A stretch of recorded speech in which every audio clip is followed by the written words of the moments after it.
संदीपजी, हे जे तुमचं नागाजरी गाव आहे, इथले तुम्ही सरपंच आहे. आतापर्यंतच्या तुमच्या कार्यकाळात काय काय विकास झाला, कोणत्या मुख्य समस्या तुम्ही पाहिल्या ज्या इथे तुम्ही पूर्ण केल्या, आणि इन फ्युचरमध्ये काय प्लॅन राहणार आहे विकासाला घेऊन? याच्या अगोदर आमच्या गावामध्ये हागणदारीची खूप मोठी समस्या होती, जे मी आज 100% पूर्ण गाव डेव्हलप केलेलं आहे.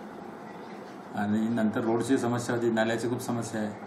आणि नाल्यासाठी आता आम्ही प्रोजेक्ट केला आहे तयार भविष्यासाठी, आणि तो आता लवकरच पूर्णतःस येणार आहे. संदीपजी, गावामध्ये आपण पाहिलं इलेक्ट्रिसिटी झालं, रस्ते झालं किंवा वैद्यकीय सेवा या पर्याप्त मात्रेत उपलब्ध आहेत का? नाही, वैद्यकीय सेवा थोडी कमी आहे आमची, म्हणजे उपकेंद्र इथं धानवलेलं असल्यामुळे इथं नाही आहे, त्याच्यामुळे थोडं कमी पडते. त्याची आम्ही डिमांड टाकली आहे, माझं गाव माझं म्हणजे विकासमध्ये त्याचं आम्ही हे दिलं आहे.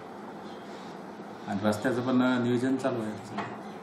इलेक्ट्रिसिटीचं काय व्यवस्था? इलेक्ट्रिसिटी व्यवस्थित आहे, 24 घंटे आमच्याकडे इलेक्ट्रिसिटीचा काही प्रॉब्लेम नाही आहे. बरं, गावामध्ये बेरोजगारी एक मुख्य समस्या राहते संदीपजी.